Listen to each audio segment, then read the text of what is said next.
Pheasant Back, or Dryad saddle. What's a Dryad? Apparently, it's a nymph from Greek mythology that used to sit on these mushrooms. Personally, I see more chihuahuas sitting on them. So perhaps we could lobby a change to Chihuahua saddle. Also, some people call this mushroom the consolation prize while hunting for morels.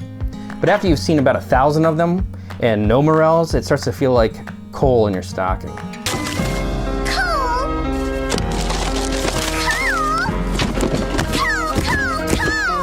These are bracket fungus and grow in abundance. Yes, it rhymes. Not to mention, they can be absolutely huge. Now, the first time you find one, you're like, great, I can eat for a week. In reality, it's like eating leather. Here's the silver lining.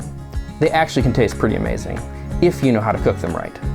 It's a total beginner mushroom because there isn't a lot of lookalikes that are going to cause you a problem. The most distinctive feature is they smell like cucumber or melon rind. But if you choose to dehydrate them, be prepared. It smells like a public pool. Selection here is key. The smaller ones are best.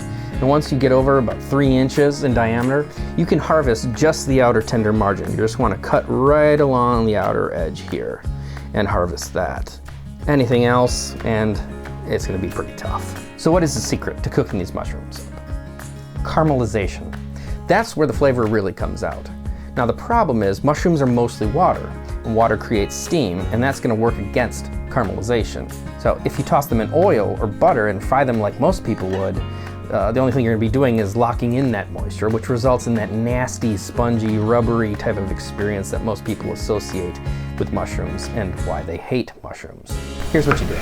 First, cut the tender parts into thin strips.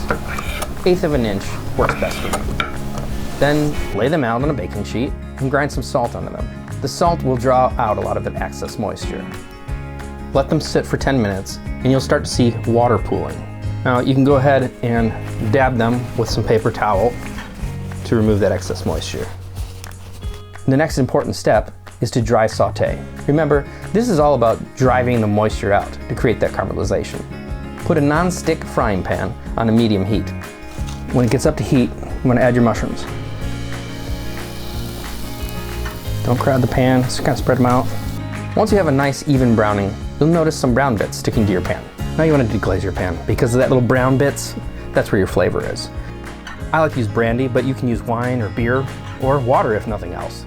You just want to dissolve all those little brown bits and all the stuff that's been cooking down. A little brandy here.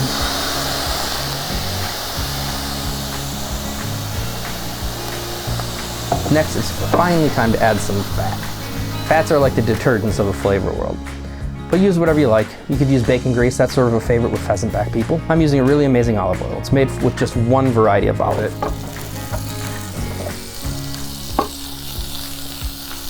Just tossed a coat.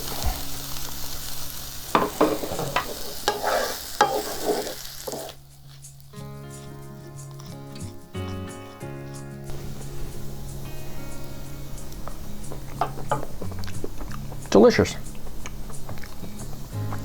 I hope this helps. If it does, leave a like or subscribe or both. But just remember one thing, foraging is free.